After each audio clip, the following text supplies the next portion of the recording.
je quitte Saugues sur cette sculpture monumentale qui était plus haute, mais elle a été coupée probablement parce qu'il y avait des risques que ça tombe sur quelqu'un.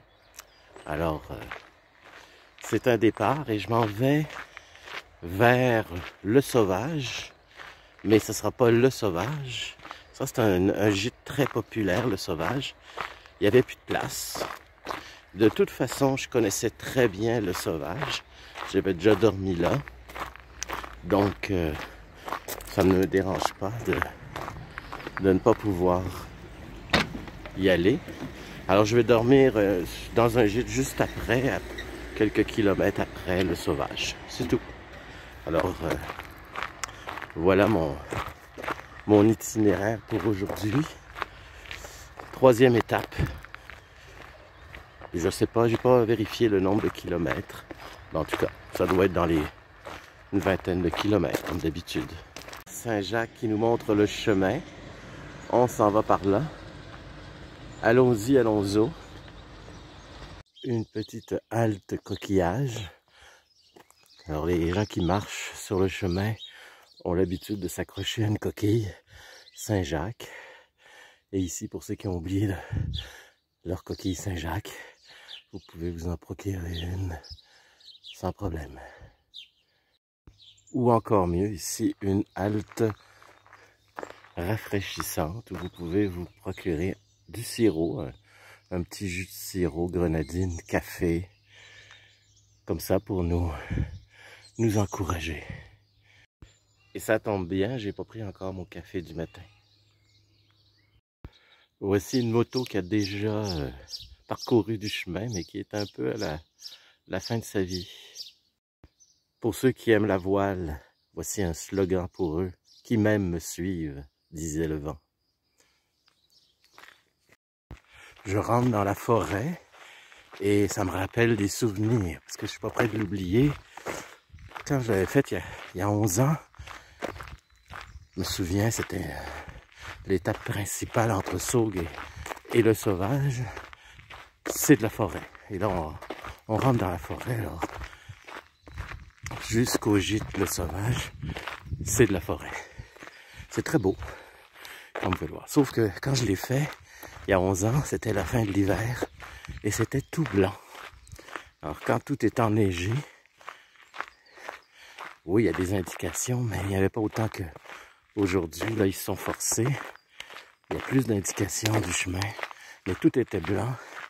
Et je marchais dans la neige et je me suis perdu. Et la nuit est tombée. Et j'ai vraiment cru que je passerais la nuit dans la forêt. Et il faisait pas chaud. Donc ça, c'est des choses que j'oublierai jamais.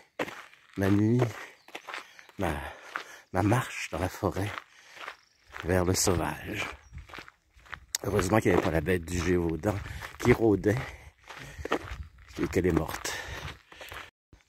Ah oui, en parlant du Sauvage, alors c'est vraiment une place à aller. J'ai déjà été, j'irai pas cette fois-ci parce que je connais et il n'y avait plus de place. Et justement, je vous recommande fortement d'y arrêter.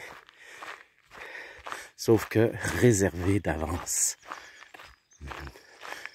Prenez le temps de réserver parce que c'est souvent plein.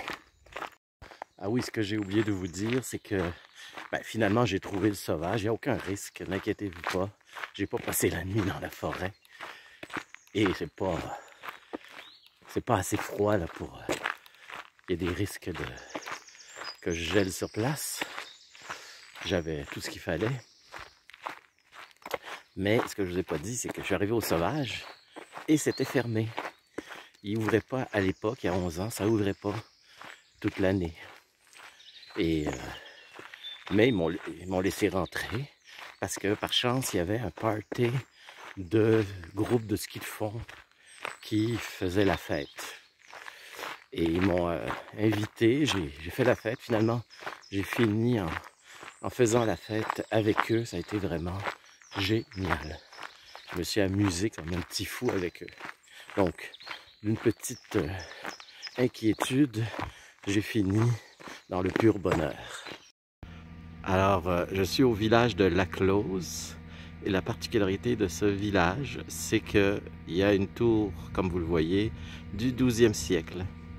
Nous avons ici des vaches de l'Aubrac. Elles sont faciles à reconnaître avec leurs petits. Regardez les yeux. C'est comme si on lui avait mis du noir autour des yeux. C'est ça les vaches de l'Aubrac. Elles sont faciles à reconnaître. Mais on n'est pas encore dans l'Aubrac. En fait, c'est le début de l'Aubrac. Alors, vous voyez, on voit des vaches de l'Aubrac. Ça montre qu'on arrive en Aubrac. Qu'est-ce que l'Aubrac? Ben, c'est un plateau en altitude où c'est très peu habité. L'hiver, il y a beaucoup de neige. Comme je vous ai dit,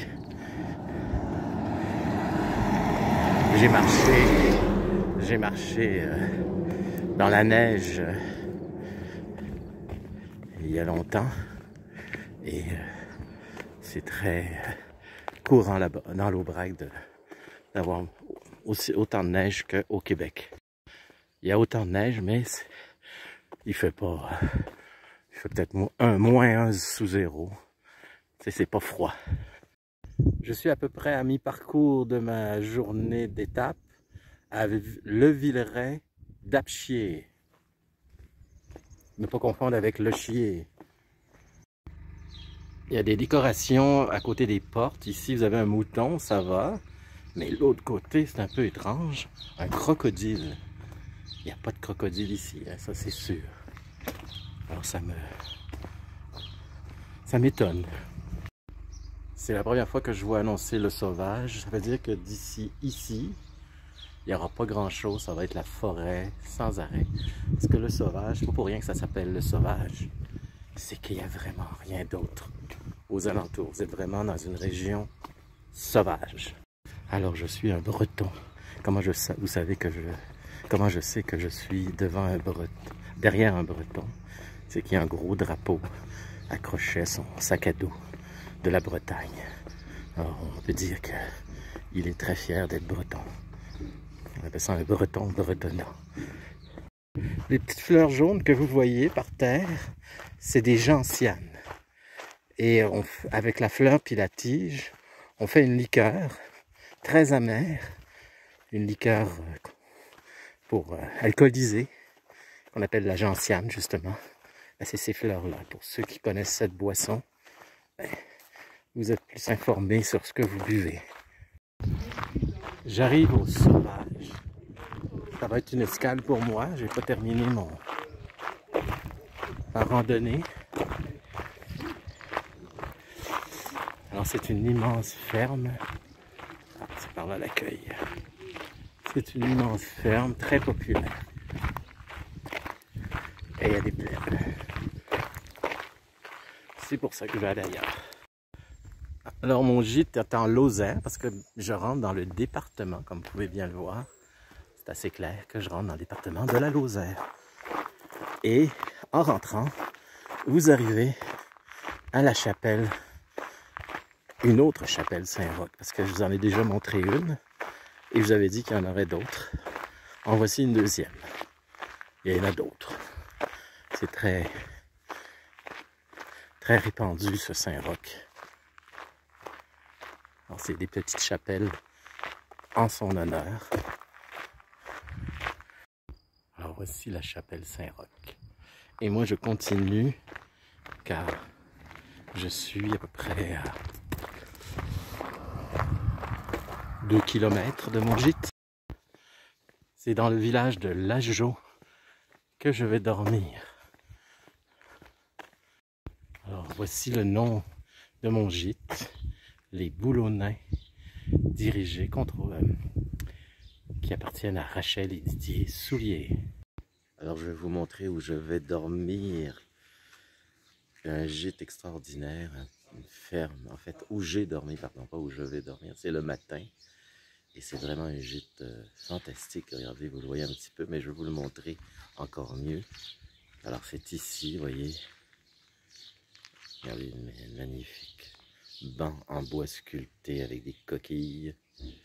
Et regardez ces pierres bien ajustées sur la ferme. Et l'intérieur où j'ai soupé.